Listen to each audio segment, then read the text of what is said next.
Hello? Hello, Jughead. This is Archie. Come over right away. It's a matter of life or death. Oh, relax, Archie.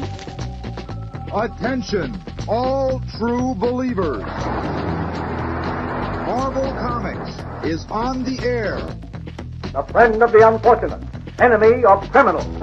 In reality, Dan Garrett, a rookie patrolman, loved by everyone but suspected by none of being the Blue Beetle. Boys and girls, your attention, please. Presenting a new exciting radio program featuring the thrilling adventures of an amazing and incredible personality. Faster than an airplane, more powerful than a locomotive, impervious to bullets.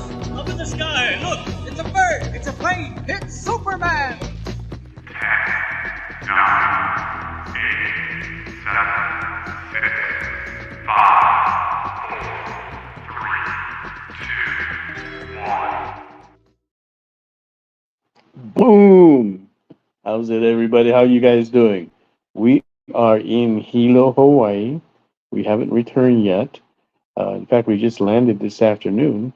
But we have Grant Lankard, that's our special guest today, and Jen Leonard is in the artist block. So we should have a nice, fun show tonight for you. So stay tuned. We'll be right back after this short break.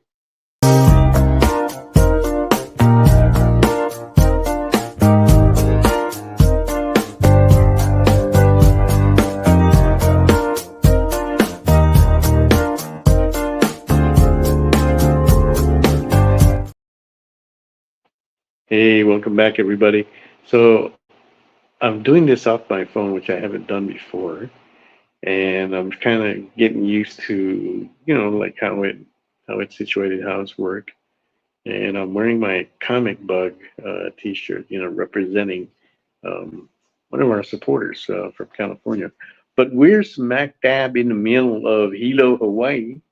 We just landed here. We got done with the Amazing Con this past weekend, and now we're here to do a store appearance at one of our favorite stores, Enjoy Comics.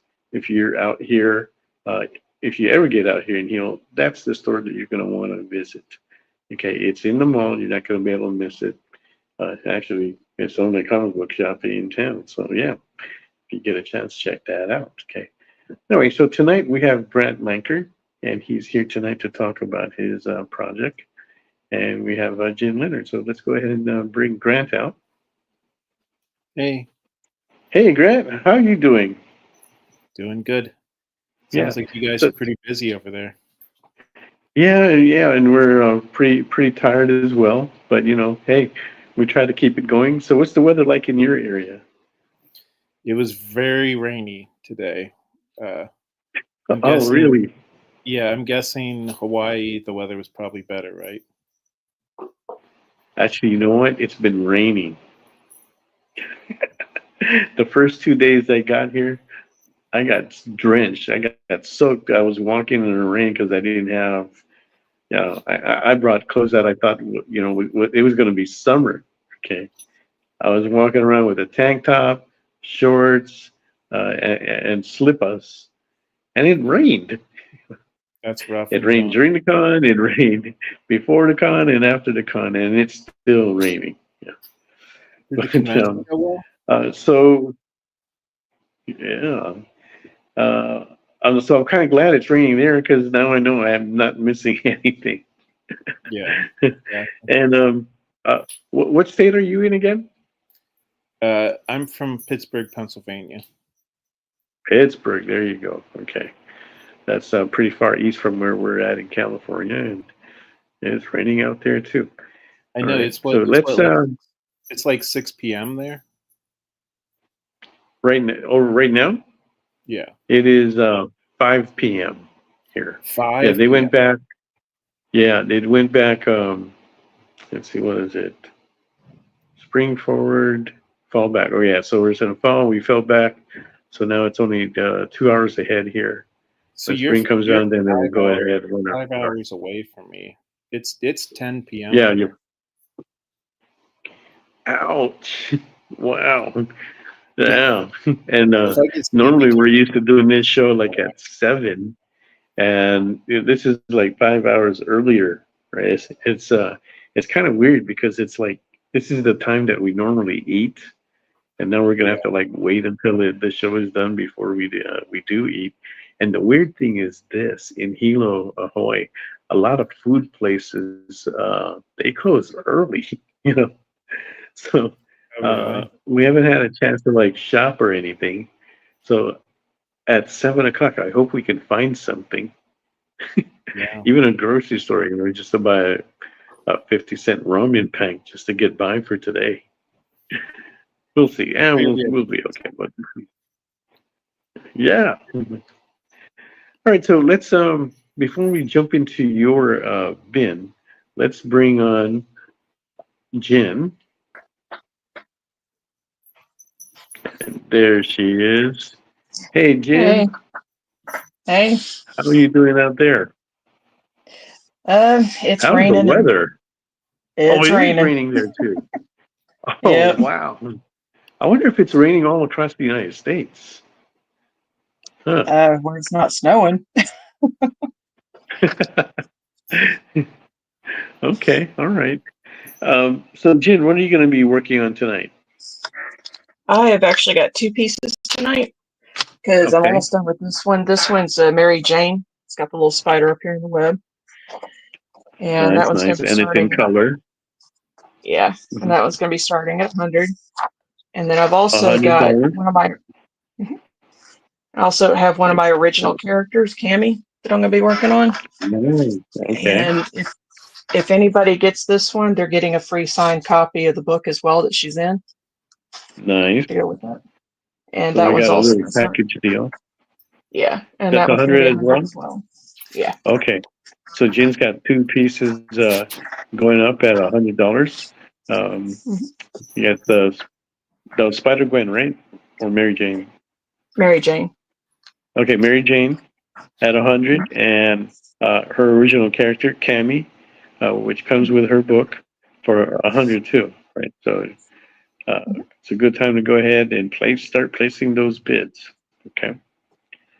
Right. And not in New York, New Jersey, we have drought conditions. Wow. Not rain. It's dry there in New York and New Jersey. Well, good for you Wow. guys for now. And Jen was telling me earlier, her friend who's in Colorado says they've gotten a little snow there where it's come up to about like 3 feet. That is a That's what little I'm snow. saying. Yeah, just a little. Yeah. All right. Let's see who else we got back there. Did I see that we have Mike? Oh, Fish is there. Not Mike. There we go. Yep. Mr. Fish this time, though apparently I'm still having a lag in my camera. Oh, okay. Sorry, Oh I had to yeah, I reboot see like that. twice to get this even working at all. It did not want to register my camera for some reason this time. Is it because the rain is interfering with it? It could be. I mean, it could be. I don't know. So it is raining there. Around, like it's not raining right here particularly, but Arkansas is so rural. You can have problems a good distance away and have it affect us over here, no problem. Ah, I see. All right. And what have you got on your artboard, Mr. Fish? Since I've been doing a series of He-Man bad guys, I'm thinking I'm going to do Beast-Man from He-Man this time and start it out at a Okay. $70 bid. I'm going to put a whole poster together of these things at the end, I think. Yeah, that sounds great. Yeah. Yeah, because you do those guys really well. So that'll be great to see. Hey, and you guys out there, don't forget to hit that follow button. Give us a chance to go ahead and increase our fellowship. In fact, we just hit a landmark not too long ago of over 3,000 followers. So we're hoping that we're going to be able to celebrate that soon in a big way for you guys. And as long as we keep growing, we can go ahead and keep coming in and give you guys a wonderful content like Nick Barucci's original art show that appears every Friday. Okay, and yeah, so keep enjoy you guys' support, your love, and everything. Keep it coming. Tell your friends, tell your neighbors, and tell your cousins and relatives. Tell them to jump on here and see what they can get. All right, so Grant, tell us what have you got in the lineup here that you're going to be sharing with us tonight. Well, you mean what am I working on drawing, or what am I promoting? Oh, are you drawing too? Yeah, I Oh, cool. I have the there. Yeah, there you go. So this is a. Let me zoom out. So this is a. Oh. This is a scene from. Oh wow. The prequel to my comic book Beowulf. Okay.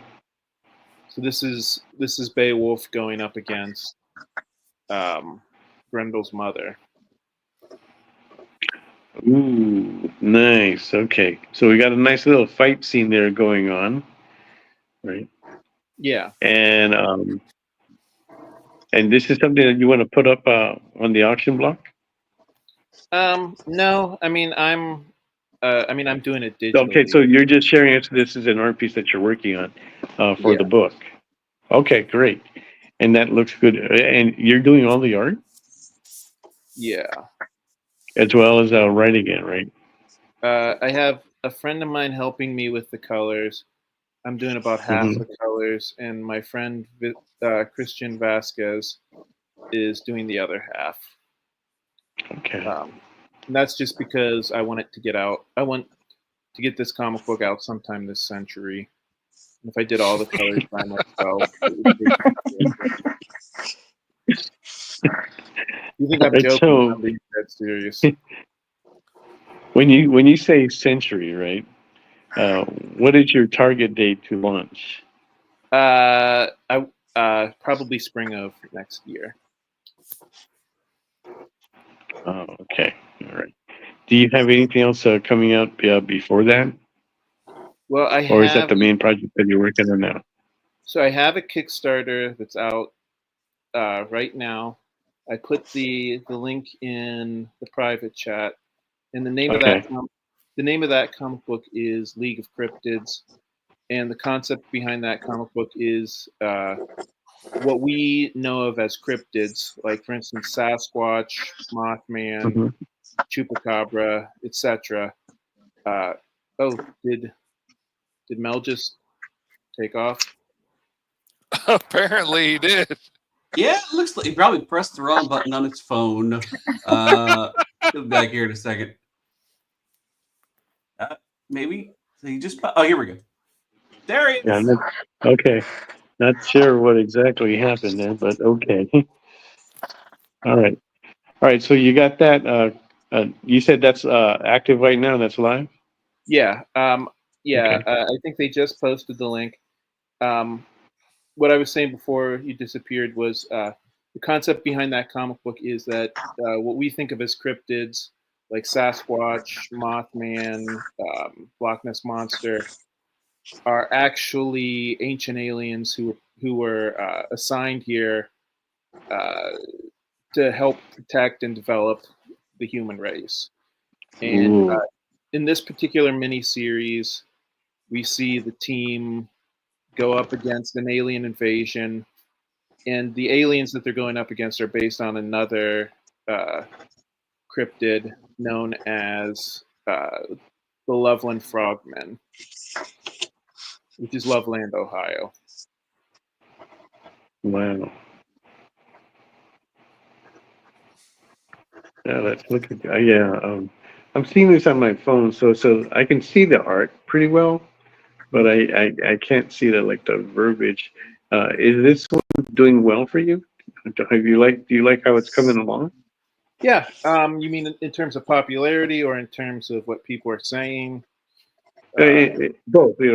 All around. Is it? Are you hitting the numbers that you wanted, that you need to get for this? Are you happy with the response and the feedback that you're getting from your supporters?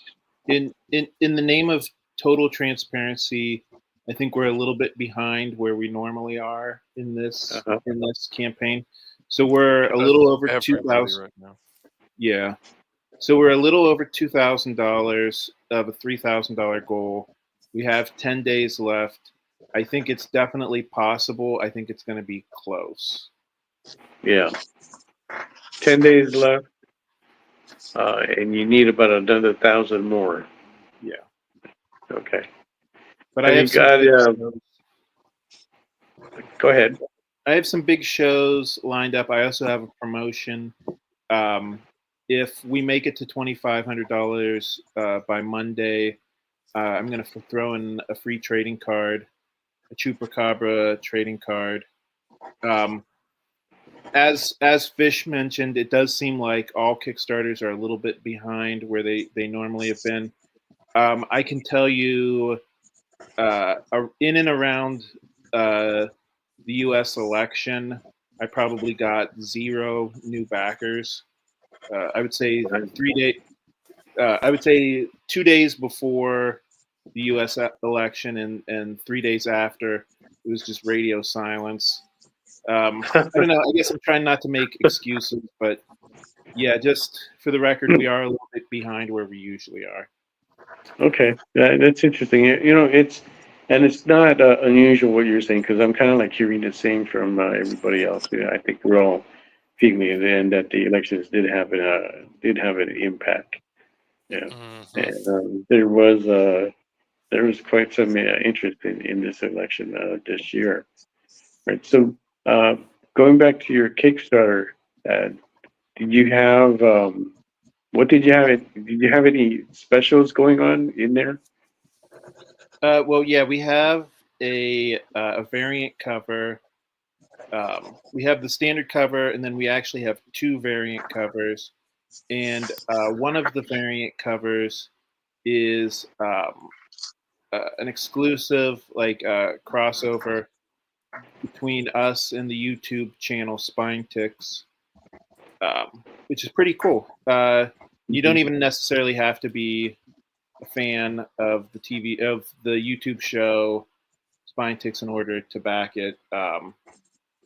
It's the one that on there that shows Sasquatch and those guys hanging out with the guys from the podcast. So fun little cover. Okay.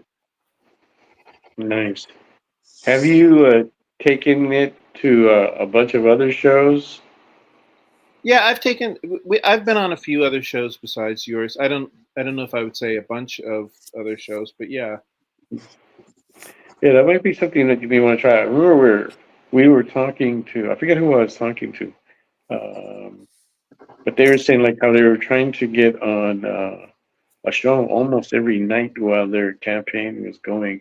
Because even if you're like getting only like 1 or 2%, but that's something, and it all adds up, and it could be kind of substantial. That's something that I recommend to other people that are campaigning too.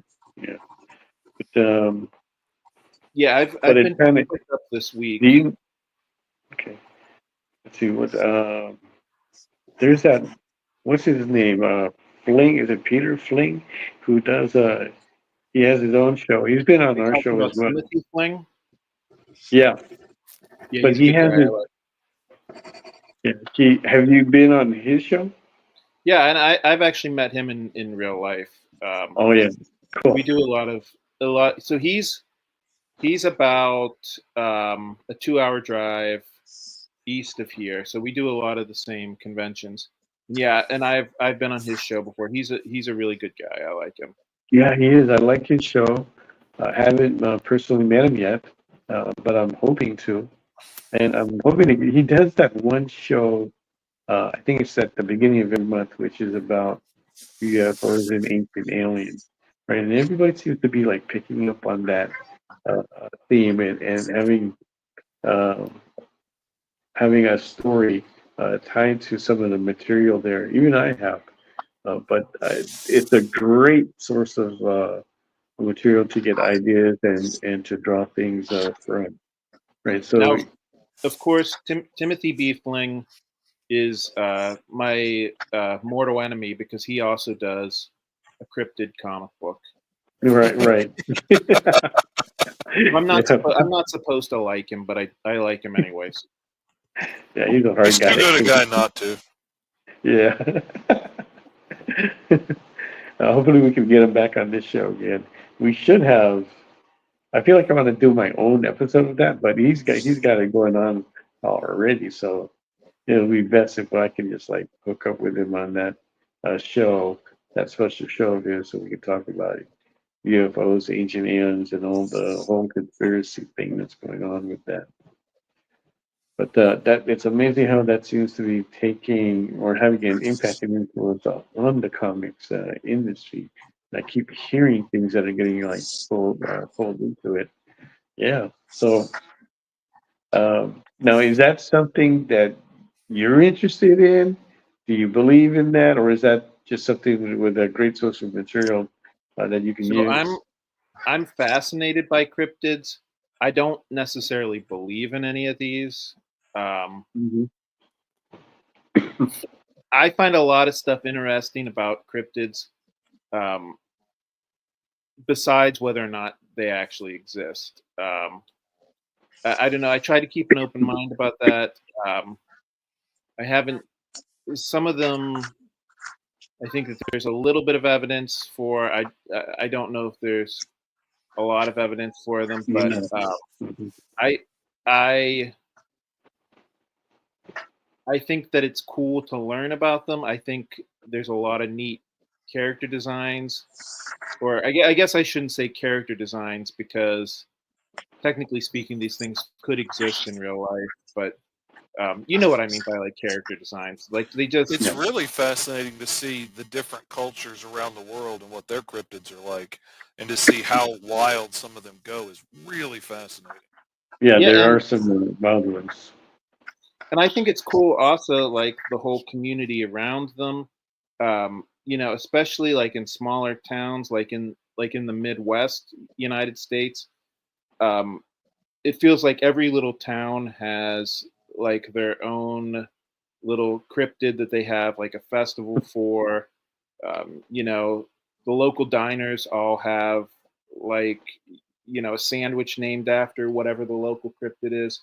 I just think it's a really cool phenomenon. Yeah, yeah, definitely interesting. Um, and exciting to like look into all the time. Yeah, because I tend to watch those shows that deal with that topic. Mainly, I'm putting it into the background while I'm working, but some of that That's stuff is exactly kind of what like I hard to do. ignore. Yeah, it's interesting to listen to and see what other people think, what their perspective is. Even Joe Rogan has gone into a lot of this, and so it's conscious, very interesting. He is a definite believer Really. of that, and yeah, so yeah, a lot going on there with that. How about you, Jen? What do you think about all that? Um, my husband is a Native American, and so he's got a lot of background on different kinds of cryptids that are directly Yeah, connected to the tribe. yeah, And yeah. it is interesting to read and study, and it's actually something that's influenced my main story that Hamway. She's There my you go. Native American character in my books. Hmm. Hmm. Yeah, the Native Americans here, they have stories that go back centuries, including all the way to their own origin. They all have this familiar theme that they came from the sky, right? So it's very interesting to listen to like some of that. Right. Yeah. So what tribe does he belong to, Jen? He's actually part Algonquin and part Cherokee. Okay, interesting. Very interesting. Yeah, cool. Mhm. All right, and let's go around the room and see what Jen and Mr. Fish have so far with the characters that they're working on. And there's Jen's wonderful colors. on Mary Jane. Love the hair. The color, that hair color is great too. Look at the eyes and how those lips are. Very seductive. And we're looking for a bid of $100 on that. So if you want to place a bid, go ahead and do so on the comments, and then we take them in increments of 5.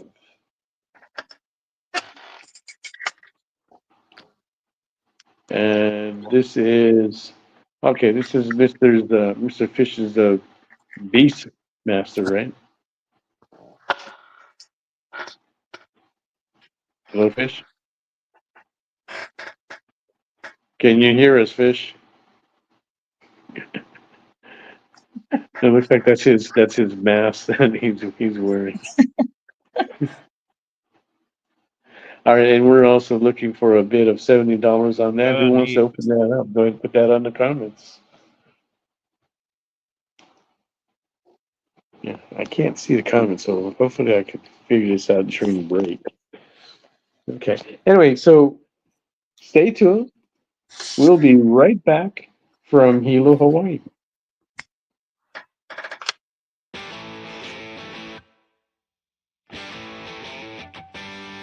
What do you call the place on Spider-Man's wrists where the webs come out? His website.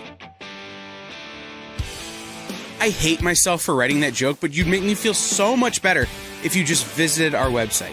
We have links to our merch, new release lists, all the show info, and so much more. TheEXPLive.com.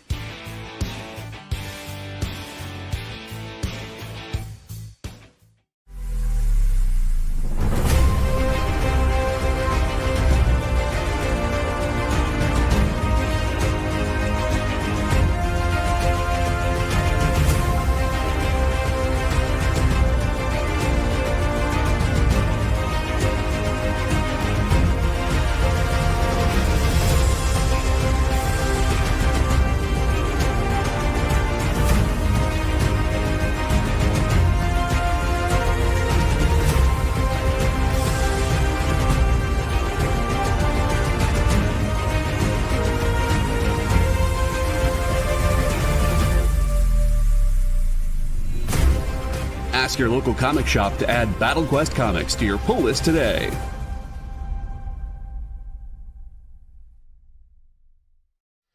By this time in our journey, we had been on the trail of a very elusive creature for about 96 hours. But all the hard work is about to pay off. Oh, crikey, there she is. Oh, by the markings, I'd say this one's at least a 9.8. Oh, she's a real beauty. A true mint copy. Oh, this one will make a fine slab on anyone's display wall. Oh, she's a feisty one, though. Look out, look out! Mint Hunter Comics is the place to find that mint comic you've been searching for. Mint Hunter Comics, Tuesdays at 8 p.m. Eastern, part of the experience.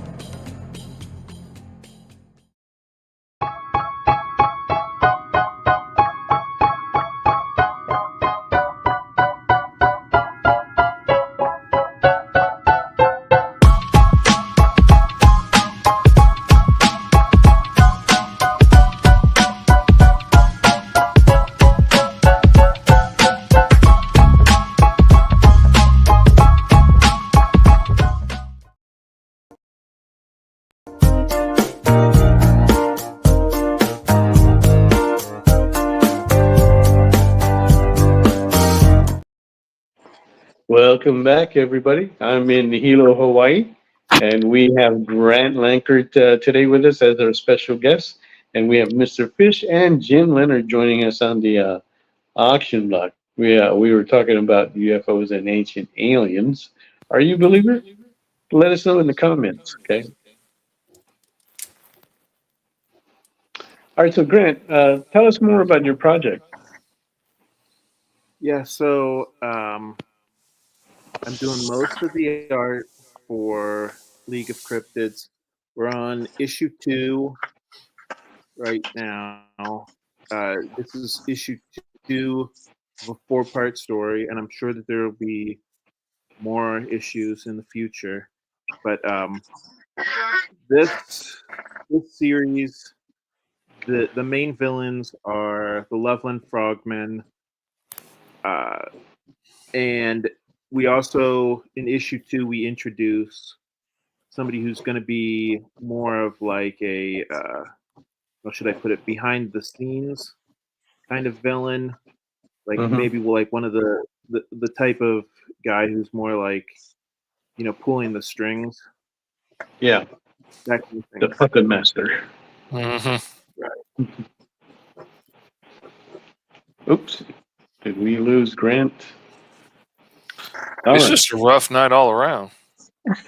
Yeah, it's probably like the weather and everything. I keep popping. For some reason, I get popped out and then I gotta get back in.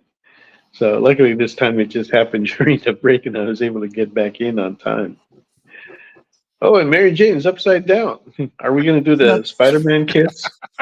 No, it's. I draw upside down. Yeah. That's one So thing I hopefully- miss about the time lapse on like Clip Studio. It doesn't Uh-huh. show how often I spin the page around, and I really want people to see that because like I don't just sit there with it straight up and down drawing all the time. Like I change it to fit what's ergonomic for my hand, and sometimes I feel like that gives a false impression to young artists of how they're supposed to be doing it. So yeah, you want to move the hand around so this way you can get the proper stroke, the proper motion, and get the proper line work or what you need to do. So and it's also a good way to break the monotony of your hand. Doing the same motion in that same position all the time. It's also a good way to Exercise avoid wet paint. Yeah. Oh, that's looking good. Hopefully Grant will get back on here soon. So today, when we got in about like 12:15 or so. And there he is. He's back. Okay. Yeah. Grant is back here. Okay. All right. So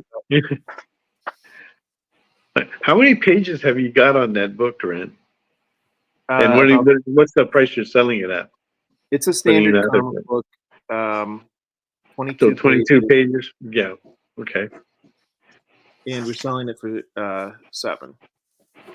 $7. You hear that, guys? That's a great deal compared to many of the books that are out there that try to get like $10 or $20 on the book.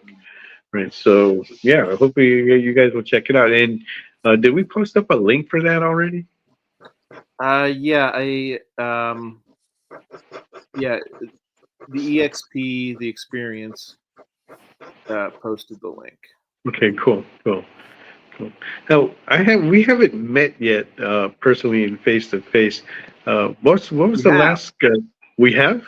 Oh, did I miss it? Charlotte. At Heroes. At Heroes Con. Wow. Okay.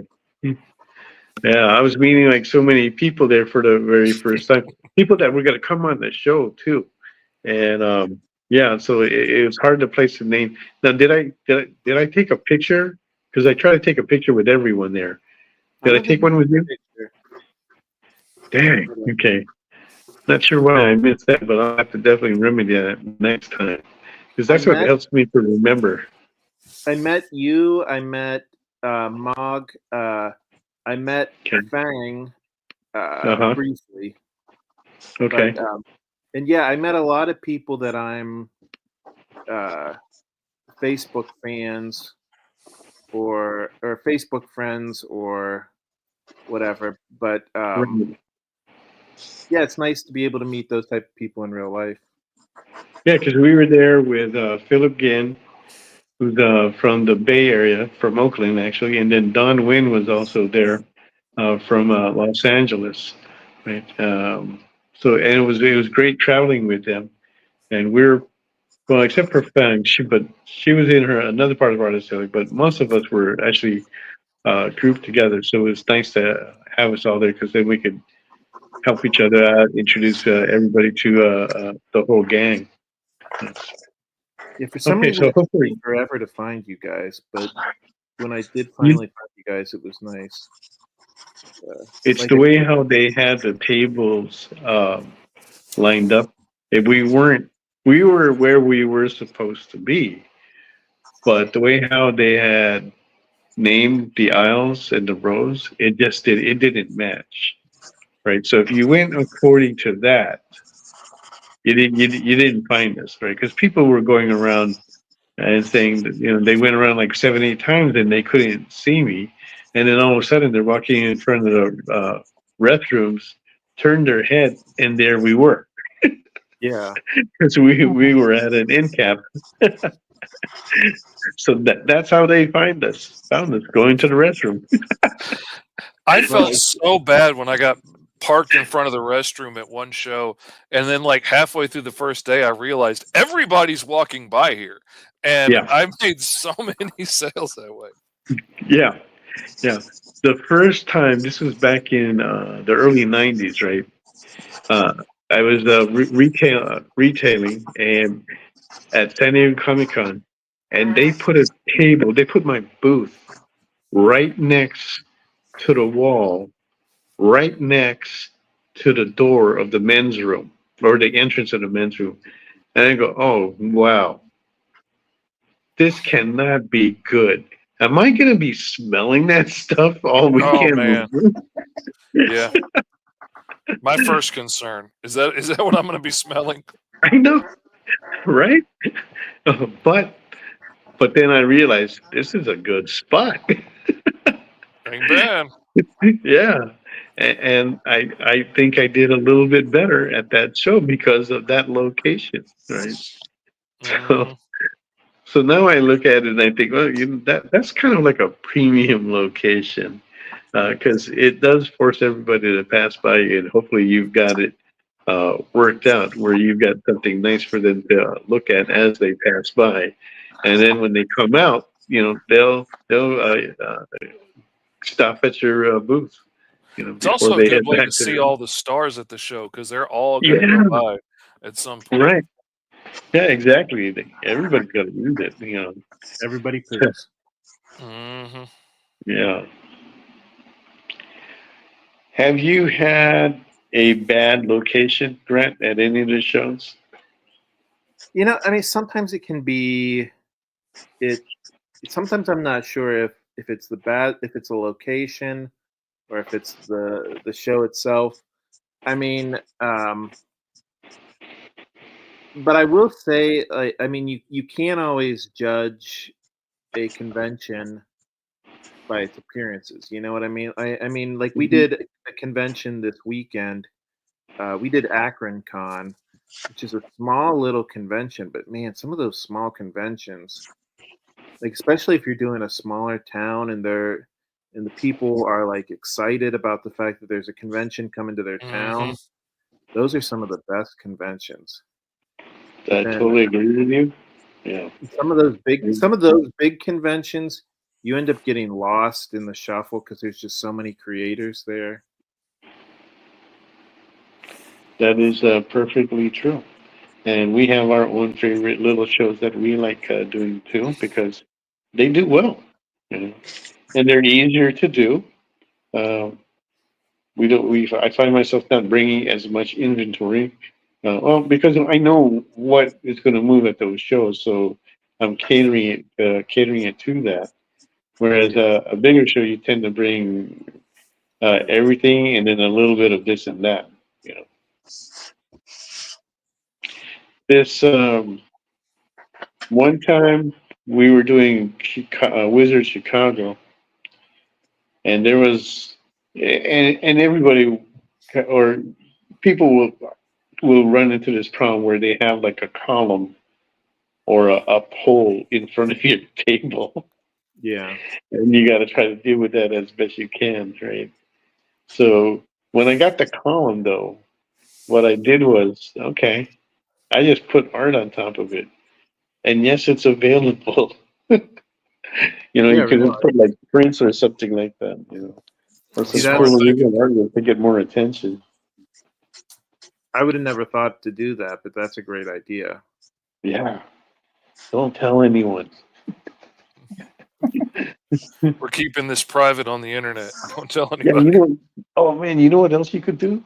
Even though if you see a poll up there, why not put your artwork up and tell them where they can check out more of that at your booth? Right. Kind of like when you drive around and you see those over the weekends when you see those signs. What are they now for? The garage sales. It tells them Right. exactly where to go. You got an arrow leading them to your booth. Oh man, one guy that I briefly worked with, he made a bunch of like stickers, like the easy to remove stickers, Yeah. and like stuck them around the con in different places, like in the bathroom and on the walls and on poles and stuff. And they all were leading back to his booth, and you got a free prize, if you found his booth, and he'd Yeah, give away a exactly. cheap print or something, and brought a lot of Yeah. people in. I'm gonna have to give that a try. Yeah, I think you guys are smarter than I am because I never would have thought of any of this stuff. I'm always trying to figure out ways on how to bring people over, or stand out. So something I learned like a long time ago. So I try to apply that when I can. I really want to incorporate a game into my booth. Like I saw somebody doing it at a Ren fair where they had like a foam axe throwing thing, and it just brought everybody in to try it out. The kids are sitting over there playing, and the parents are milling around their booth buying stuff while the kids are playing. And I'm like, Yeah. man, I've had so much success at like trunk or treats and stuff doing games out of my trunk instead of just handing out candy, that like one year I had a shooting gallery in there where you were shooting down targets from like Charlie Brown, the Great Pumpkin. And I had kids lined up for an hour after trunk or treat closed. Them and their parents just kept coming through the line, taking shots, and then getting at the back of the line. My wife got mad at me and made me leave at one point. But I was like, there's still people wanting to play. I don't want to go. But those are the same people that have been in there, and this is their 10th time coming through. Mm-hmm. Hey, if they want to get it, pick it up. Let's do it, man. Dish it out. It's only promoting your stuff out there anyway, Mm-hmm. and that's a great way to do that. Exactly. All right, Grant, why are you in the dark? Is the lighting? Is it dark? It's It's like one of your cryptids are standing in front of you, casting a shadow. Is that better? Yeah, that's much better. At least on my screen, that looks much better. I can see you now. Mm-hmm. Much clearer. Yeah. Sorry, I'm not. Are you planning to go back to Heroes? Yeah, I mean, there are a couple conventions every year that we always do well at, and Heroes is one of those conventions. I mean, I like that convention because it's full of comic book readers. Nobody's there because they want to meet a guy who played Jason Voorhees 30 years ago or whatever. That is a great convention because it is so comic and art centric there. What are some of your favorite conventions? I'm sorry? What are some of your favorite conventions, Mel? For me, we just finished one of our favorites is the Amazing Con in Hawaii. And to go along with that, the sister con of that is the Amazing Las Vegas. So those are two shows that I like doing. Fan Expo Dallas is a good one for us too. Mm-hmm. There's a great art community, and they've been very supportive of us. So we like that. Fan Expo Denver is another one that's very that loves art. That community out there is a good one to get into, and they like reading. Oh, and yeah, I do like those shows where they do buy comics and they like reading and all that. A good one for that too is Phoenix Fanfusion. That's another good one. Another good show that we like that we do well at as well. Yeah. And let's see, I'm not sure if there's anything else. I'm pretty sure there's some other ones, but off the top of my head, those are just shows that we really like right now. And some people will be surprised. Why don't you have like San Diego Comic Con, WonderCon, and all that? And yeah, they're good, but it just not feeling it there, and it might be because we do get buried with everybody that's being there, MegaCon can get like that as well, right? But we do decent over there. Haven't done it in a while, and I know people like doing that show. Eventually we'll try to get back in. Let's see what happens. What about you, Grant? What are some of your other favorite shows that you like doing? Is there more than just Heroes? So my favorite convention is actually one that's right here in Pittsburgh, and it's called Three Rivers Con. I like that because it's put on by a comic book shop. There are no celebrity guests. It's very comic book centric. We always do well, and it's nice, that it's any convention that's in your city is nice because you don't have to spend money on an Airbnb. Ain't that nice? Yeah, that's one of my favorite things. You get to sleep in your own bed. You don't have to spend. You don't have to get up early to drive somewhere. But yeah, that's just it's a really nice convention. Everybody, I'll put it this way: everybody who goes to that convention is looking for comic books to read. They might not necessarily like your particular comic book, but you don't hear, "Sorry, I'm not into comic books" all freaking day. Like why are you here? Why did you come? Yeah. Do you know where you're at right now? And then the cool thing is that we're seeing more shows that are being comic centric, which I like, right? Because those are the ones that we tend to do well at. In fact, even I had a talk with the promoter that does the Amazing Con, and he's thinking about it. That's what he wants to do is try to bring it back to how it was before, where they were comic centric. So. It's more focused, right? The other thing that I've noticed, right, and I'm not trying to put them down or so, but the cosplayers, a lot of them just hang out outside. They're not really buying a ticket, They come and they show their costume off, and they're doing these photo sessions and posting for everybody. It's great for the show, but then that means you're keeping your some of the attendees outside of the show. We want them inside, so that way they can take a look at our stuff, our comics and our art, and spend some time with us and get to know our projects and love them as much as we do, So you're saying that some of these people just hang out outside the show and don't even there is a lot. When you go to those shows, right? Take a break and go outside, and you'll see, right? So I've done this for like decades, and you can see. In fact, I know some of these cosplayers. They're actually very famous, and they don't come inside. They just stay out there doing their photo shoots with everyone. Isn't that crazy? Yeah, very crazy. There's one that I really, really like and adore, and that's exactly what she's doing. I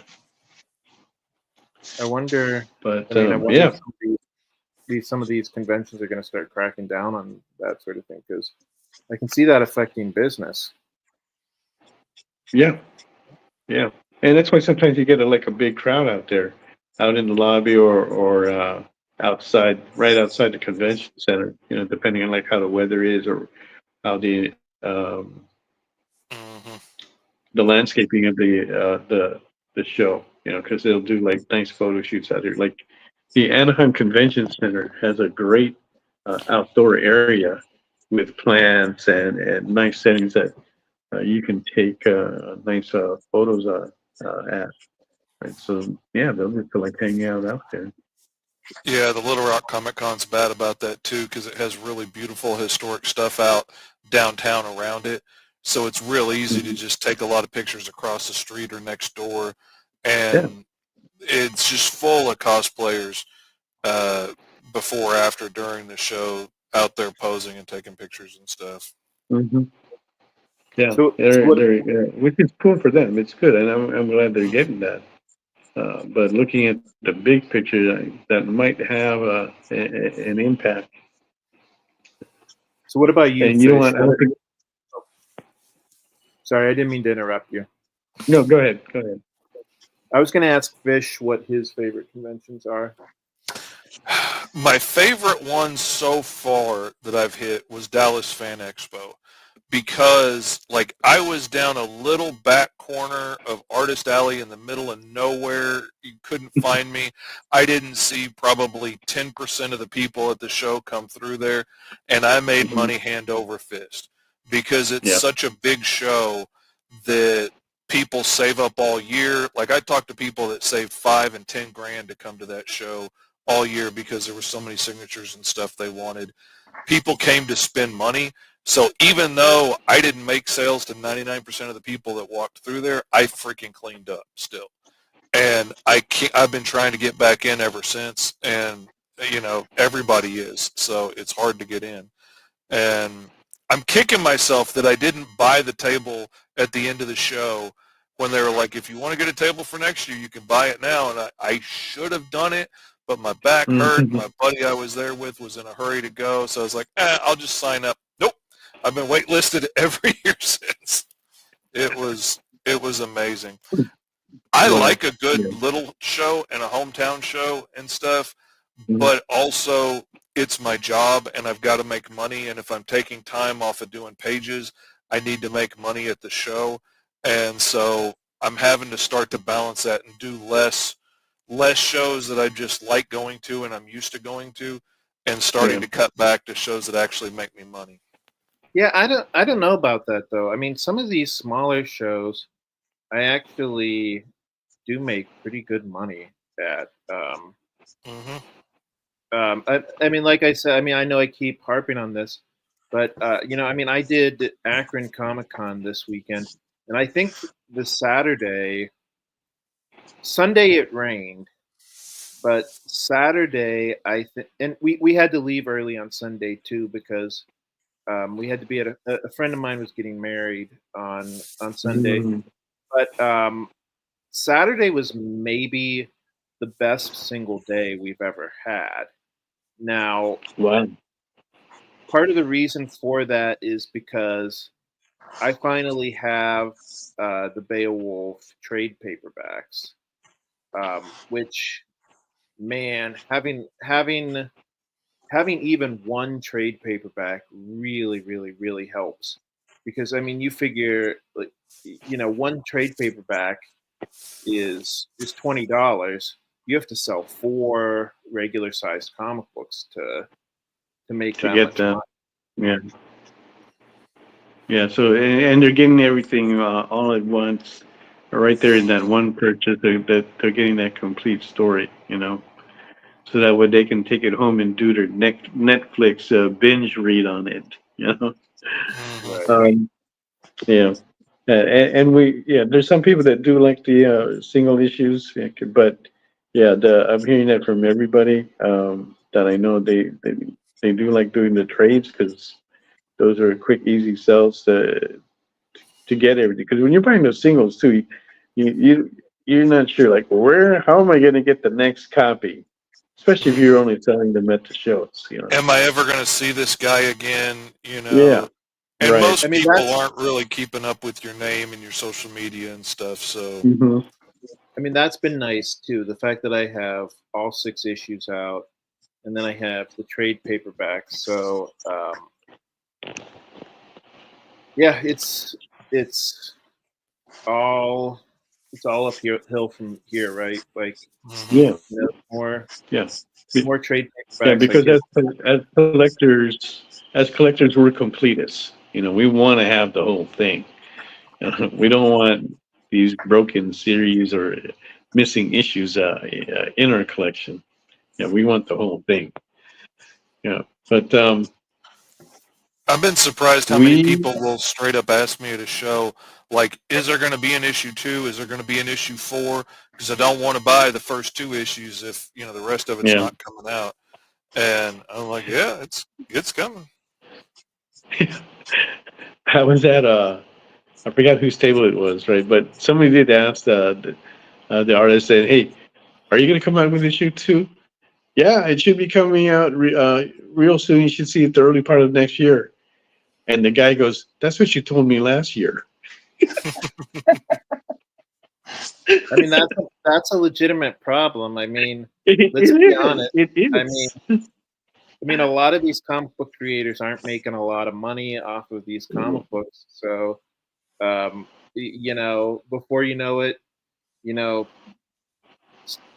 playing video games or watching TV starts to call to you, and before you know it, you've given up on your comic book series, right? Yeah. Yeah, yeah. It's a tough It's gig. This tough. is not an easy It way is. to make a living. Like, I was It's a tough. I'm fulfilling a backer kit campaign now, hopefully getting it out before the next campaign's books show up this weekend so I can start packing them. And I had to run to the local shop to get some more backer boards, and I was talking with him. He hasn't even ordered new comics, like Marvel and DC new releases, in a year because, like, nobody's buying it. He's keeping his shop alive, doing live streams and selling, like, Pokemon cards and stuff online. Like, wow. Nobody in this area is buying enough to make it worth the while to keep it going. It's a shame. Where do you live? Yeah. Arkansas. Some of those Yeah, I small hear that towns. from some of the shops. I'm sorry, what was that? I was saying some of those small town comic book shops are really nice, though. Yeah, some of them are. Yeah. I've been to a lot of, and this one has always been a good shop, but like he's got to go with what the people in town are after. And like for a long time, he moved over to just hosting like Pokemon fights and wargaming fights, and made more money selling snacks to those guys than he did selling comics. And eventually, that comic rack just got smaller and smaller. I wasn't surprised when he told me he quit. I mean, I was a little surprised, but I mean, it is a comic book shop, but I wasn't really surprised. I mean, I've seen a lot of comic book shops where it's like the Magic the Gathering cards and the Yu-Gi-Oh cards are what keep it alive. Mm-hmm. It's almost like comic books are an afterthought. Right. Especially with the new generation now. The new generations that have been coming in, and they're just so hooked on games, and there is a story in those games that they can get into, but yeah, they just don't have that interest into like picking up a comic and reading what like what that's about. That part that there's a disconnect that we kind of lost, or that's happening now that we kind of had before, and it's like that illusion has disappeared. Right? So how do we get that magic back? Yeah, I've been surprised how many people in my kids' generation don't even realize comic books are still a thing. Like, they know manga and they read lots of manga, but like I would go do talks and stuff at my kids' school about like what it's like to be a working artist, and a lot of the kids would genuinely be surprised that comic books were still a thing. They're like, didn't that die out, back in the 1900s? And like, no, they're still going strong. I mean, strong is a strong word, but right. They don't have the presence in the retail market that they did before, whereas before the direct market, they were out, in the drugstores, they were on the comic racks and all that, and we saw them that they had That's that the thing. presence right. And the That's the direct thing that market took gets me. that away. Yeah, like I remember when I was a kid, when my mom took me to the doctor, if I was a good boy, we could stop and get a comic book at the drugstore while she got the prescription filled. And, and it cost nothing. And a lot of times it was one of those like sealed packs with like 5 back issues that got pulled. 5 issues in there. Yeah. And I freaking loved those things, even before I could read. But it's not accessible anymore. Like a mom is not going to make a separate stop at a sketchy comic book shop across town and wait in line for 45 minutes while 2 guys are arguing over who would win in a fight between the Thing and Thor. Like, mom's not going to do that. It's not easy anymore. It's not accessible. You can't just grab one while you're at the grocery store or grab one at Walmart to pacify your kid. It's cheaper than buying a toy. They're gone. Yeah, those are gone. They were around a little bit, like at Barnes and Nobles and Borders. You'd find them in like in the magazine section.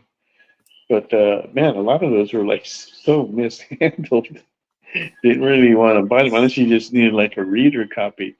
But the interesting correlation to that is you look at how well manga is doing. But manga has a big presence in the stores and in places like Barnes and Noble. So, that's helping it along. And Yeah, I don't know, maybe we need to go back to that again. When kids under the age of 25 come up to my booth at conventions, they take one look at my comic book and they say, "Sorry, I don't read American comic books," and walk away. Ouch. So I don't. I mean, they're not even going to give it a shot. I mean, I don't really know what to do, but I don't know. If you got the right influencer on YouTube or TikTok or whatever to say they're cool, the kids would be all over it. But they only really care about what everybody else is doing and what everybody else thinks is cool. And it's kind of sad to me because at least in our day, without that social media influence, we could like whatever we liked. We could be a nerd that was really into comic books. Who cares if anybody else likes it? Okay. All right, let's take a go around the block and see what the art is looking at. Mr. Fish. Well, while we're speaking of it, let's see if I can get the light to adjust. There we go. Whoa! Look at that. Okay. Looky that. Okay. And we are looking for the opening bid on that for $100. So go ahead, if you want to place a bid on it, go ahead and do so. Put it in the comments. Let's hear you out. Okay. All right. So then we also have Jim here. Okay. And I'm not sure. Like, is that the one that already has a bid that Stevie placed a bid on for $100? I don't know. I've got that one, and then I did finish this one a minute ago. Oh, nice. That one intrigues me, the way how you have the eyes and stuff. It's like, what are you looking at? What do you see? What do you want to run away from? There's a little spider up there. Of course. Because she's going to be chained. Exactly. Yeah. So nice. who is all right, stay tuned, everybody. We're going to take a short break here. We're a little bit overdue, but that's fine. And we'll be back with Jen, Grant, and Mr. Fish. We know you probably get a lot of emails, but could you please make sure to sign up for our mailing list? We don't send a lot of emails, and we try not to bother you. We just want to give you the best information about all the cool stuff that's going on around here. Sign up on our website, theexplive.com.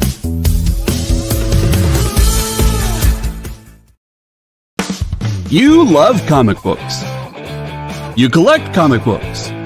But even if you own a rare, expensive issue, it's still a copy. How would you like to own a piece of comic book history? The actual art pages the comics were made from? Oh no, you say. That's too expensive. Regular people can't afford that stuff. Can they?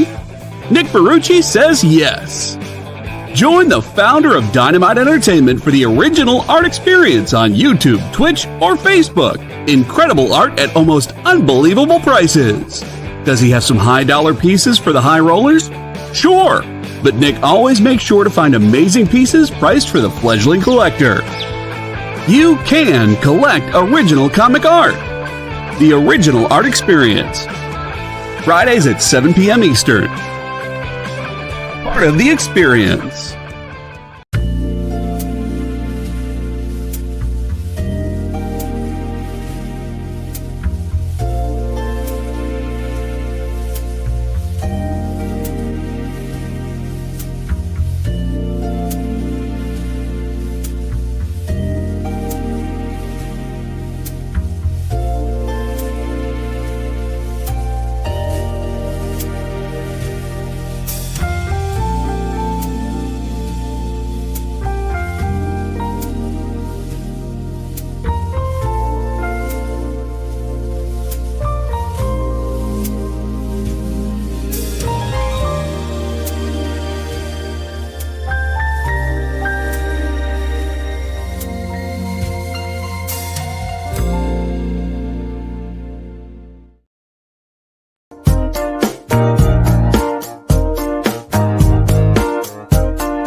Welcome back, everyone. You're watching Sketch Up on a rainy Thursday.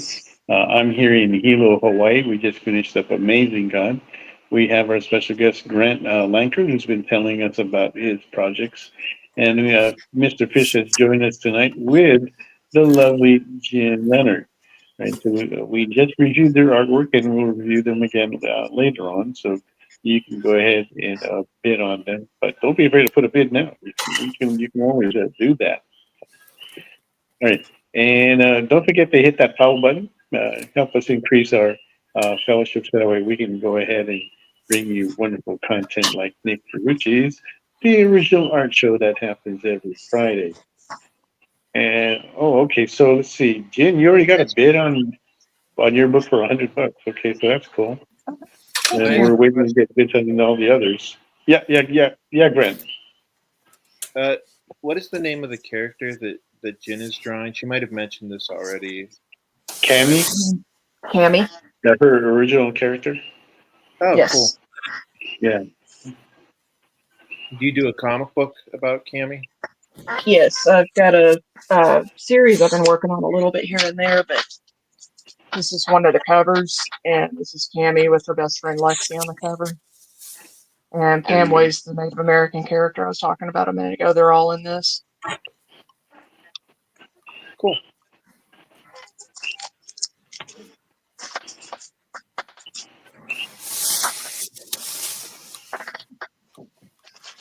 All right, so Stevie has a bid on that book, on that package deal, I believe. I'm reading that down right. So we're still waiting to get a bid on Mr. Fish's Beastman and on Jen's Mary Jane, right, with the spiders. Okay. So don't be afraid. Put those bids down in there. And so, Grant, what else can you tell us about your projects? What's going to get everybody excited about? Okay, so I have a million times more ideas than I do time.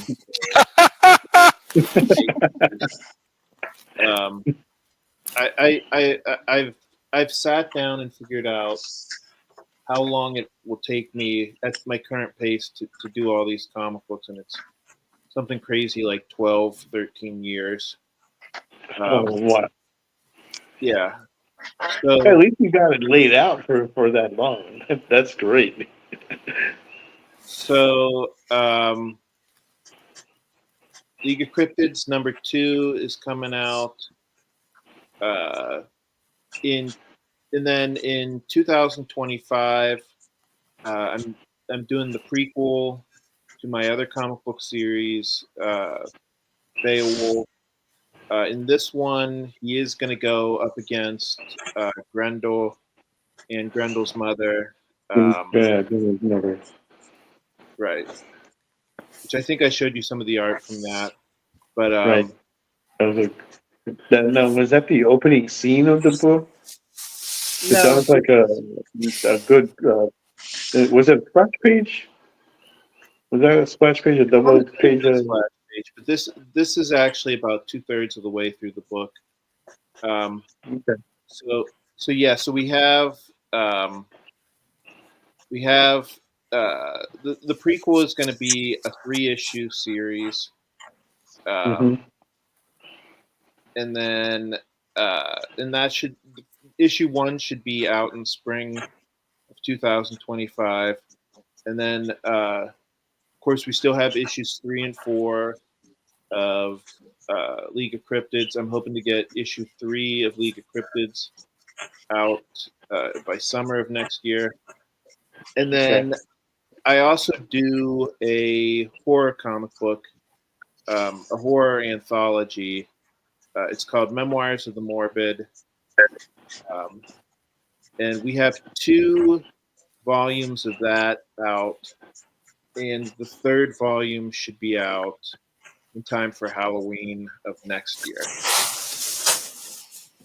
Okay, wow. So you got a full load of that coming up there. Nice.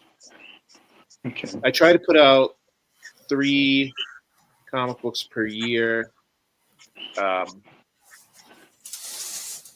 And yeah, so that's what's coming out next year from me. Is this your full-time job too, or is this what you do? No, I do a lot of odd jobs. My main gig is that I'm a stagehand. I set up concerts and plays and stuff like that. Oh wow! Cool. Yeah, very cool. Yeah, it's an interesting enough job, and I also, I do, like I said, I do odd jobs. I also do Uber when I really need the money. But what area of the country you live in? I live in Pittsburgh. Okay. It's like it amazes me that people that like I'm competing with jobs for on indie comics like live in LA and New York and stuff. I don't know how they do it. I don't know how they survive on the kind of rates that we make. I always think that too. I mean, like the money that I'm making is fine for living in Pittsburgh, but I mean, when you start thinking about it, like a studio apartment in New York can cost over $1,000 a month. Oh yeah, like people are paying rent for shoe boxes where I'm paying a mortgage on a whole house and a big giant plot of land. Like there are advantages to living in Arkansas. Not a whole lot, but there are some. It's funny. I had an Uber customer the other day who had just moved out of New York, and I asked her why she moved out of New York, and she said, "Well, you need 3 jobs just to pay the rent in New York." And she said the whole reason she moved to New York was because she thought, this is the cultural center of the world. It's got the best theater, the best restaurants, the best culture. And then one day she was just sitting around thinking about it, and she was like, when was the last time I had A, the time, or B, the money to experience any of the culture that they have in New York? Yeah. I'm always working because it's just so freaking expensive to live in New York. And I was like, yeah, I totally get it. I mean, I don't know how people live. It is tough, and that is the dilemma, and you got to find the right balance as well, right? Because cons you can make money at cons, but that's not something consistent, and you're not building up your legacy, your mark or your legs that's going to continue to carry you forward, so that way you don't have to like work so hard, right? So, and that's an issue that gets talked about a lot amongst us creatives. Like, how are you able to do this? Because we're trying to find the ways, and everybody has like a particular situation that they need to address. So their solutions may not always work across the board with everyone, and so it's become a challenge, right? Mog and I, we have our monthly lodging mortgage, or whatever you want to call it, is $2K, right? So we have to make that.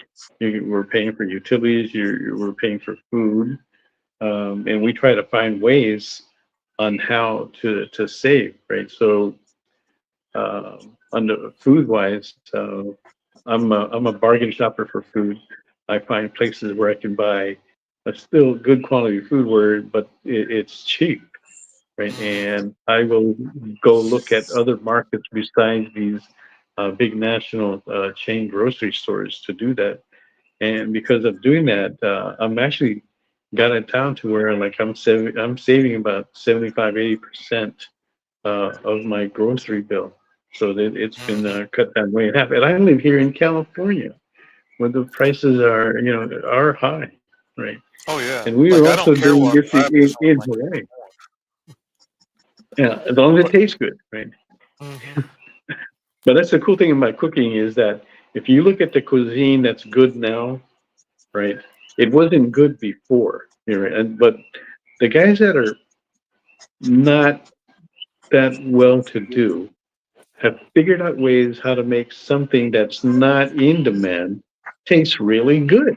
It gets elevated, and then all of a sudden, the prices start increasing. And then I've seen that happen from time to time. There's a lot of things that I Oh used yeah. to buy I can't buy now because they just price it out of the market for me. So I'm looking for the next cheap deal that we can use to make something good at, right? So when people ask me, so what are you doing? I mean, what are you using? I tend to keep my mouth shut and not say so much because I don't want to see the prices go up on it. Yeah. But We like do a lot. what people were buying, cow B, right? That was one of my biggest things that I used to buy, right? And I was getting that for like 59 cents, 60 cents. It went up to 99 cents, but now it's like $7. To me, that's just not like worth it to do that. Or even like a ham hocks. I used to make a really good, well, I liked it anyway, Portuguese bean soup. And now because oxtail soup is popular, the price of that has like skyrocketed as well. Yeah. Same thing with even people were not interested in eating tilapia as much, Oh and now man. they are. You know, Yeah. and we were It was getting cheap. that really Now it's cheap as not. well. Yeah, yeah. You could feed a big family for $5 with tilapia, and now you can't. It's like a gourmet fish. Yeah, but yeah. So we find ways on how to save money. Even on our utility bills and things. And there's some things that we won't do. Like we don't pay for any paid subscription services. So we'll wait for it to get on, something else where we can like watch it, right? Or like some friends will like share it. Say, "Oh, man, you gotta watch this. You gotta watch this." And, no, if you provide for me or give me access, okay, yeah, sure, I will. I remember going and having But watch parties on friends like Netflix at their house, and that was so much fun. Like yeah, popcorn and stuff, hanging out on the couch with friends and that watching yeah, that whatever the was the show cool was. thing, is that yeah, okay, we could go over there and watch it together, right? Yeah, no, Netflix we do have, right? Okay, but then that's because let's see, Mark's sister is sharing it, so you can have like so much on the account, right? So we have that, okay, and then Amazon Prime. I kind of get that automatic. I still don't understand why I have it. I don't pay for it, but I have it. So, yeah, things find ways on how to save money. My car is pretty old, but it runs really good. So insurance is cheap. It's got pretty decent gas mileage. Being a Scion XB from 2006, it's reaching the 20-year mark. Mm-hmm. You got to But yeah, make the choices that are right for you, and work for you. Like I was just talking with a friend of mine today. I was like, I kind of miss the security of when I was illustrating other people's books all day, because like at this point in the year, I would have all of next year booked with prepaid gigs because I offer a discount for people that pay up front, and the next person that pays gets the next slot in line. So by this time of year, I'd be booked for next year already, and then all I got to do is like do the jobs and pay myself. And It's funny because I write and draw. I can see the advantages to both sides. The big thing about people who just write is that they have a lot more time in the day. You know, like my friends who are comic book writers, they always say, "Oh, you know, you need to be spending 4 or 5 hours a day promoting your comic book." And I'm like, "Where do you But think I'm I'm going drawing to find it. the time? I'm drawing, yeah. Like where do I find all this time? I mean, yeah, if I was just writing it, then yeah, I would have time. But then, I mean, the flip side of it is I don't have all the expenses that my writer friends do. Yeah. I mean, it's crazy. Like, I mean, friends of mine who just write. You know, I have friends who don't even want to like learn how to letter. And those guys, they're probably shelling out $3,000 or $4,000 per comic book. Yeah. Yeah. Yeah, we And I got miss being the guy that got that shelled out to him all the time. Yeah, and yeah, you got to find the balance as well too, right? I'm always trying to figure out. I try to limit the.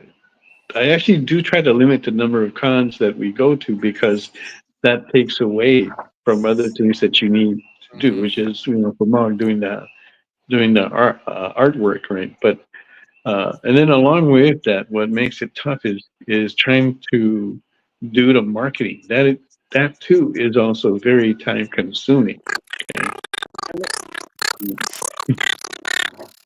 What was that? Are you guys hearing that? Yeah. I think we've got a chipmunk in here. Was that you, JD? Yeah. But yeah. Whoa.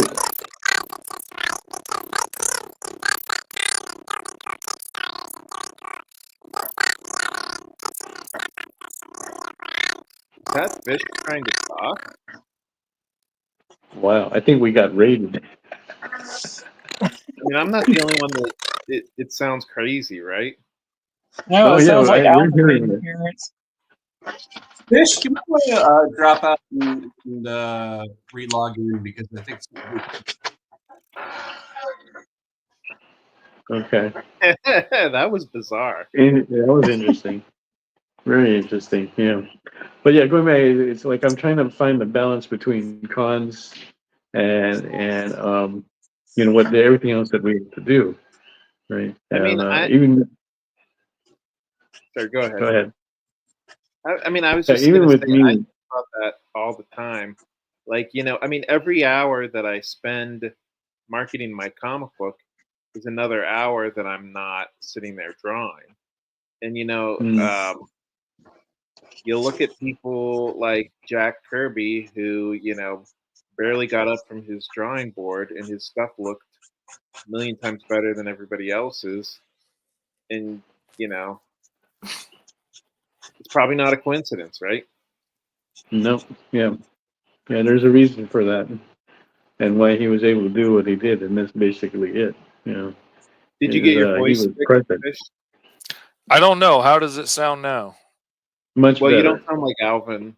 Okay, anymore. that's good. Oh, man, I don't know what is going on today. It has been giving me nothing but hassles, and it was working great. It's the earlier. weather. It's the weather.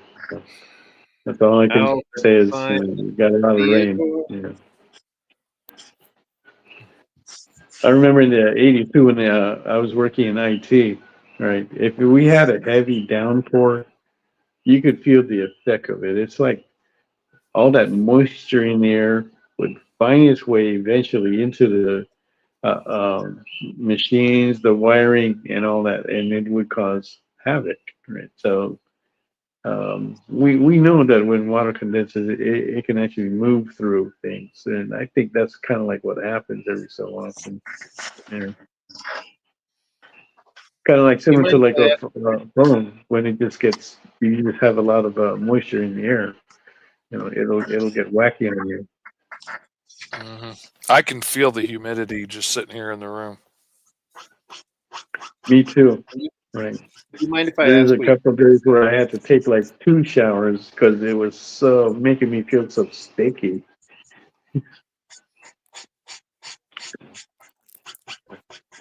All right, let's take a quick look around the room and see where everybody's at. I see Jen is working on her Mary Jane, and we're still looking for an opening bid on that of $100. Don't let that get by you, because that would be a whole lot more at the show. Very nicely done. And here we... Oh, wait, I'm sorry. That was Cammie that you were working on. And now we have Mary Jane. Okay. Yeah, that's the Mary Jane. Yeah, that piece is, like I said, it intrigues me. The way how you have the eyes there, her hair flowing in the opposite direction, and then her lips seem to be a little perked or pursed, like she's thinking really hard. What's going on here? Yeah. You're really into those lips, Mel. I love a good pair of lips. I can't help it. Yeah. All right. And Mr. Fish has Beastman. Now, speaking of sexy lips, we've not only got the lips, but we've also got the snaggle teeth sticking out. It's got everything Mel's after in one shot. I'm telling you. Oh, yeah. Spiked it's ridge the on top of the head. On his head, though, that really captured me. I'm surprised Mel hasn't bid on this already for his private collection. You know, I get tempted to bid on so much stuff that comes across on the show. Oh, man, I am too. Man, every time I'm on, I'm like, oh, yeah, nice. Killing me with that. Yep. All right. So don't go away. We'll be right back to wrap up this episode of SketchUp from Hilo, Hawaii. Twitch, it's not just what happens when you have too many energy drinks anymore. Check out our content over there, too.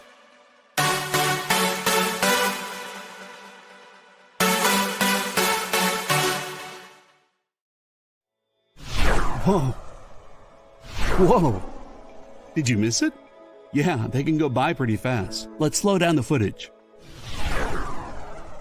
Welcome. It's time to skim some comics. Miles Morales Spider-Man, I will just tell you that Miles is very important in his role as a vampire. So it's fine. If you like Hercules, read it. If you don't like it, don't worry about it. It's fine. The art is still stunning. There's a panel, little spoiler, there's a panel in this where Chitauri first hits Lion-O, and he is the best "did she really just hit me" face I've ever seen put in a comic book. Wow, live reviews of new comic books so you can be ready for New Comic Book Day. What is this? Oh, I see. It's Minute to Skim It. Part of the experience.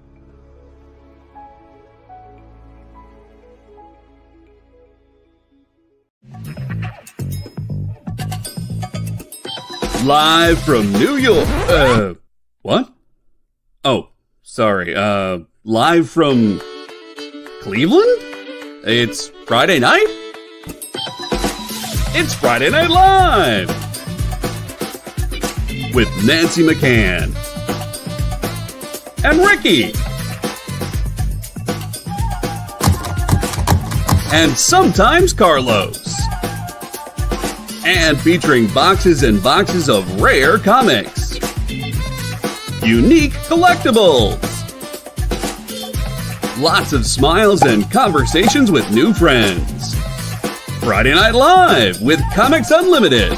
Friday night from 9 to 11 on The Experience.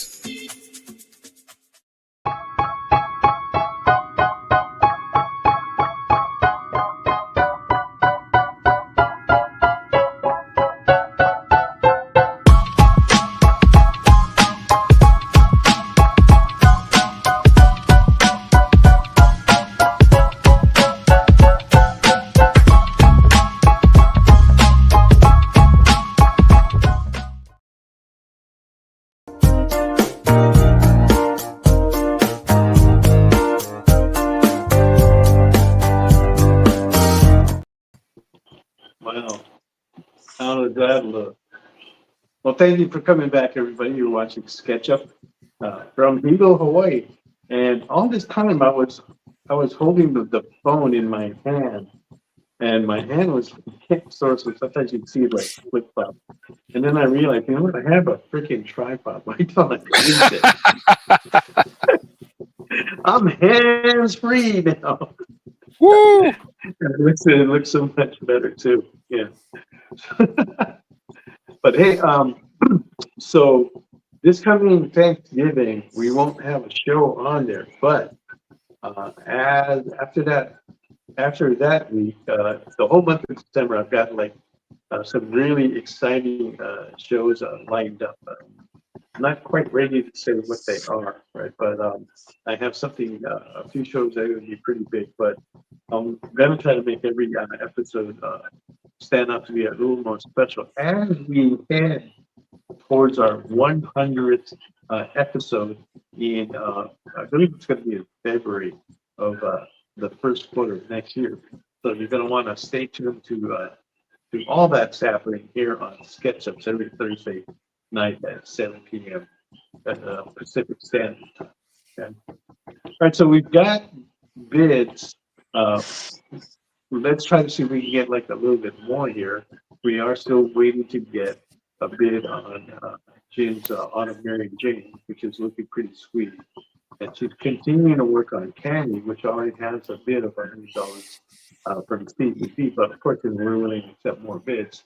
And Beastman from Mr. Fish is also looking for an opening bid. All right. These can be great Christmas presents, and you're getting them at a steal. And those pieces will be going a lot more at the shows or anywhere else. Look how good they are. And Jim's working up the color on her pieces now, making them really stand out. So, Grant, what's your plans for the rest of the year? Sorry, were you talking to me?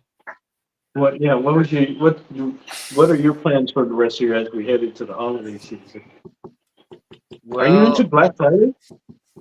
I am not into Black Friday. Are you?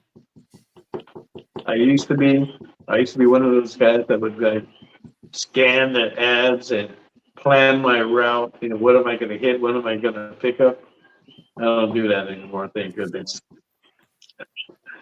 I mean, did you ever do that? Me personally, I have never done Black Friday. It kind of scares me, to be honest with you. I loved working it. I loved working it when I worked at Walmart. It was so much fun. It was so chaotic. Now, what was fun about it? You liked the chaos? Oh man, I thrived on it. My ADD brain just excelled at having so many things coming at me from so many different directions and having to problem solve quickly and send people over here and over there and do this and do that and everything. I freaking loved it. Once I found out a lot of the stuff they're selling is way lower quality than what they sell the rest of the year, I got real disappointed in it.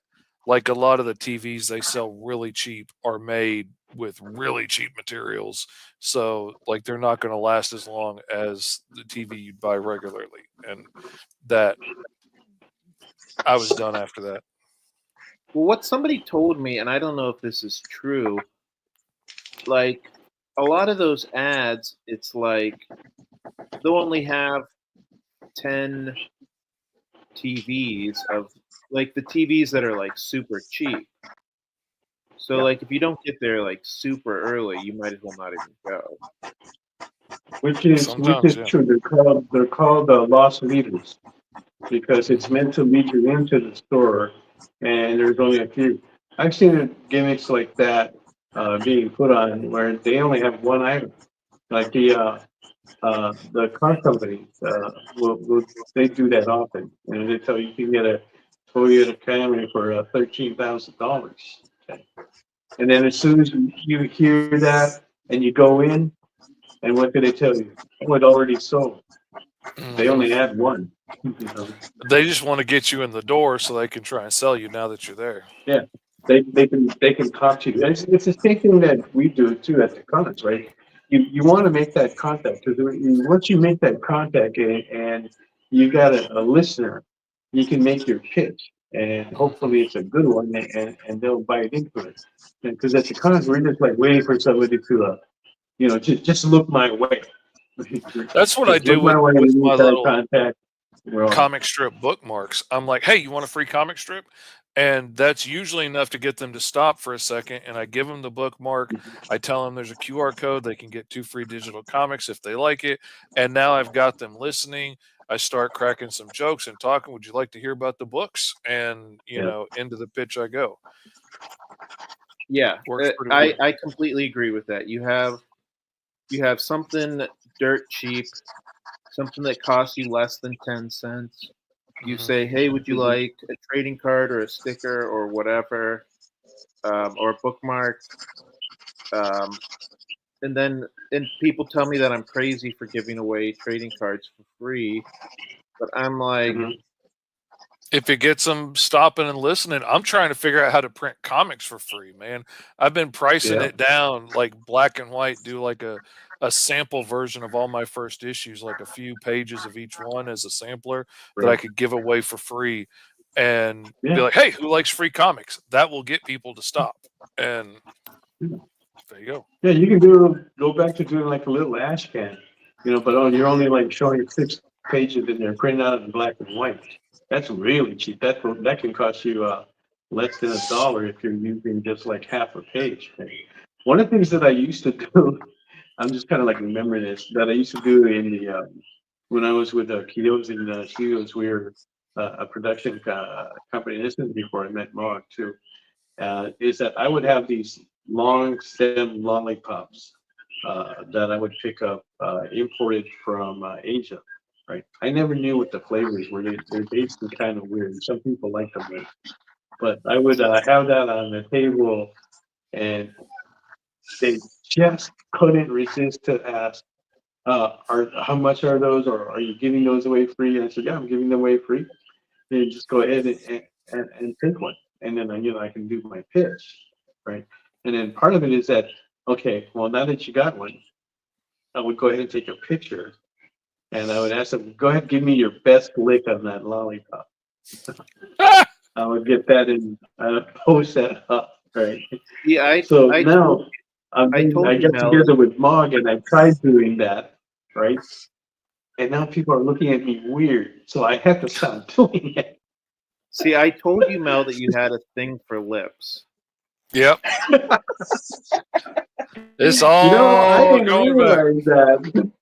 So I didn't know that, but so now that you're mentioning it, yeah, I'm going to be more aware of that. See how that is, right? Because I've always considered myself as a hip man. I like hips. Yeah, but now that you really start thinking about it, all the people you're attracted to, you're going to realize they all have lips. It's all been there all along. It's the whole thing. I never knew.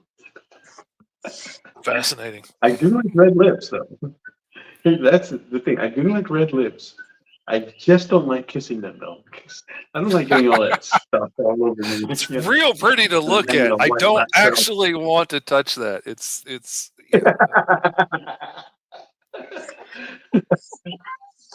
Yeah, not with a 10-foot pole, you won't. Yeah. Any other gimmicks you guys have tried? Oh man, goodness gracious! I've I've been really surprised. The last 3 shows I've gone to, I've I haven't made a profit, which is unusual for me. I usually do really well. I've tried changing a whole lot of things, and now I'm changing things very slowly so I know like what makes a difference at what show, and not just I changed 6 things and then, it fails or succeeds and I don't know why. Um I used to be a lot more vocal, and I used to be, a lot more carnival barker-ish about it, and now I'm being a little more reserved and seeing how that goes. Usually it does okay, but I do kinda miss the, "Hey, you like indie comics? You look like somebody like indie comics. You know it's been scientifically proven you're 20% more likely to get lucky if you buy an indie comic." Yeah. And, Yeah. whatever it takes to get a laugh and get somebody over and paying attention and selling. Right. Um Right. but like the bookmark thing, man, that was a game changer for me. I had a dude sell me a novel by handing me a free bookmark. And I knew as I was buying the novel, there's no way I'm going to read this thing because I work 16 hours a day drawing comic books, usually 7 days a week. I don't have time to read a whole novel if it's not on tape. And but he sold me. He got me to stop with that damn bookmark. He sold me. And so like I took it and then I added my own thing and put the comic strip on it. And you want a free comic strip gets a lot of people to stop that weren't going to stop for a free bookmark, weren't going to stop for a free handout, but they'll come back for a comic strip. And that's been helpful.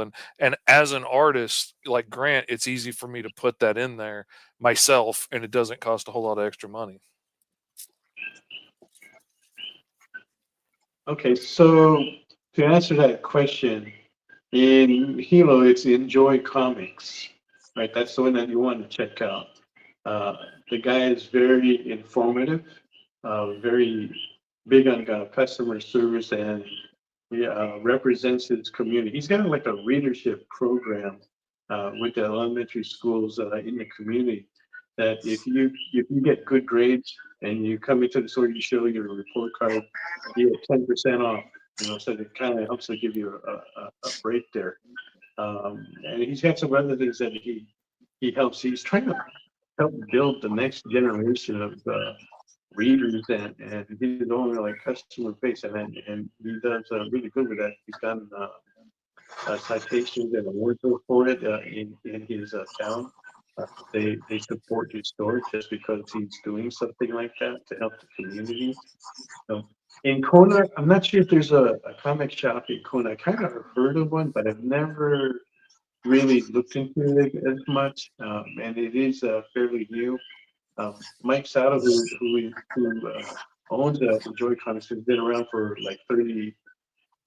I want to say 30, but it's probably closer to like 40 years. Because when I talked to him, it sounds like we came up with it in the same route with the way how we sold comics. We started selling at a swap meet, and that's kind of like what got our feet wet into the retail market.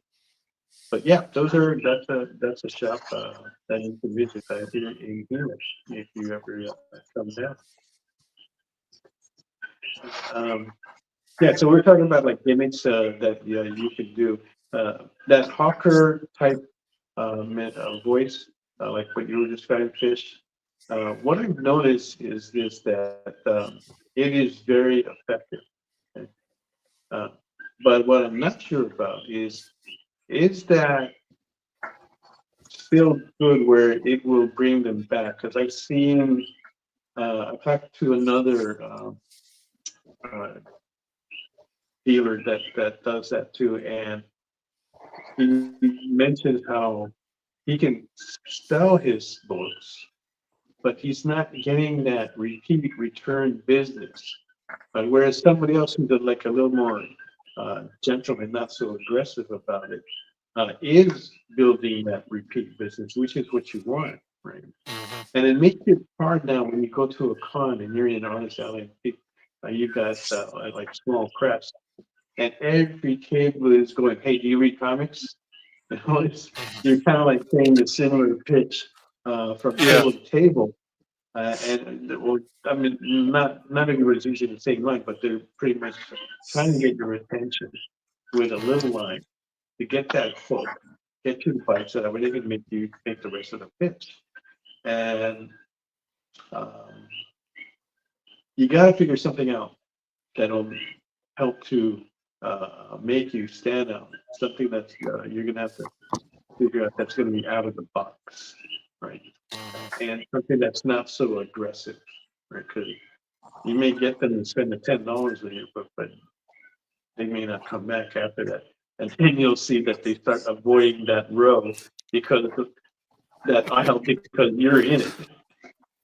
Yeah, well, I mean, and it depends on how you pitch it too. Like some people can be really aggressive, and really like you're not leaving here until you buy something, and you know that's not me. I just want to pitch. I just want to give you a chance to hear about it.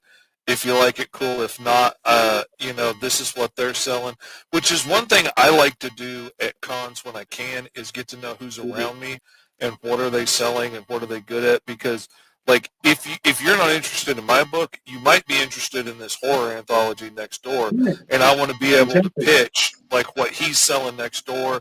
Or, oh, you're into furry bondage porn? Oh, that's right over here at these girls down the aisle. Like, go over there. And you know, if I don't get the sale, I want to push it to somebody else and get you out of my way so I can try and make the next sale.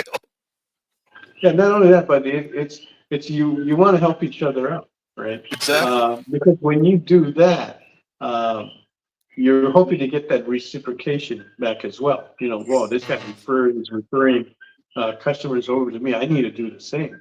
Yeah. So we should all be doing that. You know, not only does it get them moved in the right direction. Oh yeah, it takes no time to do it, and it should make us a whole lot friendlier and lovelier. You know, as a group, as an industry. You know, that we can do something and share that love in that way. Yeah. Especially today, we need it. Yeah. Oh man, yeah. I've only been tabled next to a couple of people that like didn't even want to tell me what their books were about. Like I was going to steal their ideas or something, and like I don't know what to tell you to try and pitch their stuff to them because they were too elite or thought they were, you know, better than me for whatever reason. And okay, fine. You know, if you want to do it by yourself, go nuts. But, you know, I love being helpful when I can to the people around me, and I've made a lot of great friends that way. And, you know, why not? It takes 1 second. If I don't make a sale, maybe you will. Yeah. Now, to answer Stevie B's question, he was asking, was there a golden age in comics where it was really popular here in Hawaii? So I'm going to answer that, what I think it is. But this answer actually applies to the industry because this is what we saw. Right in the 80s, there was a boom of interest into comics. We were coming off of Frank Miller's Daredevil. The Punisher limited series came out. The Wolverine limited series came out. Wolverine and Punisher was just the most popular characters, but there was an increase in shops, comic shops, because they started seeing that selling comics was can be a viable source of income. And before that, we had like your fan collector who became, well, you kind of still was, but you had these comic book shops where they just had stuff scattered. There wasn't, you know, it wasn't pretty. It was cool for us, but it wasn't very pretty to like walk into it and to see like everything scattered and we didn't know like where to go. So the shops that came in into the 80s were a little bit more refined, right? And they learned that they needed to present their comics in a better way. So we saw a growth of that. And that further increased in the 90s when Image popped out. Image wasn't the cause of it, but just the whole collective market was growing and there was a lot of attention into comics. And part of it was riding on the coattails of sports cards, which was phenomenally doing well. And people, it was a highly speculative market. where people were like buying boxes of comic cards and then selling them for a great return of $300 to $600, right? Where it only cost them $100 or $60. So there was that, right? So that was the boom that we kind of experienced in comic shops. And now, where are we at with that? We've lost a lot. We've lost a lot of comic book stores. And the new ones that are popping up, there isn't that many. Because running a comic book shop now has elevated that you really got to know what you're doing to survive in this market. You need to have the business education and the sense to be able to maneuver in this jungle. Mm-hmm. So if you're thinking about opening a comic shop, I think long and hard about it. All right, so we're going into the 5 minutes here. We've got about like 2 minutes left. Let's go ahead and take a look at the artwork that we got going here. Starting with Jen's Candy, which is nice there. She's ready to go out into the night. What is that in the background? Are those like fireflies or are they like flash bombs going off? Well, I was trying to go with the holiday theme, so there's supposed to be like Christmas lights or a bokeh kind of scene. There you go. There you go. Well, it's a good color. It works with her orange-red outfit in here. Beautiful. And then you have Mary Jane. Yes. Which has a bid already. Those lips, the lips.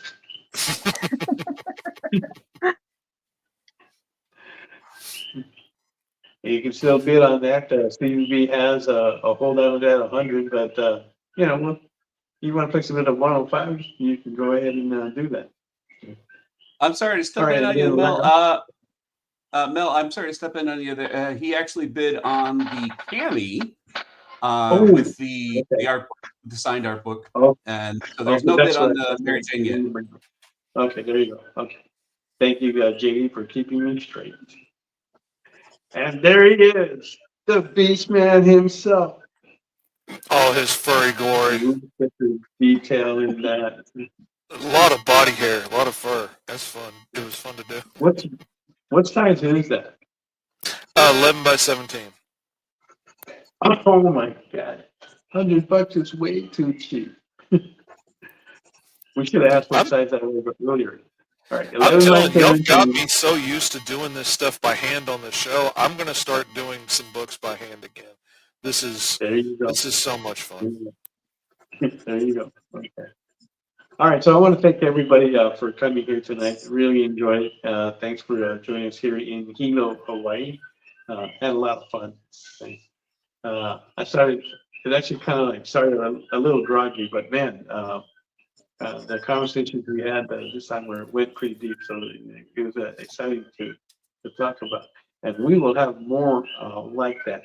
Thank you, Grant, for coming on, and definitely will schedule time to have you back in. That was really interesting.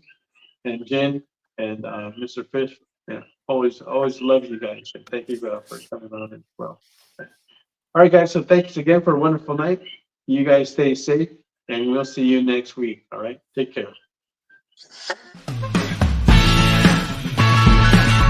Join the party. Head over to our link tree to find all the links for everywhere the experience is all the time.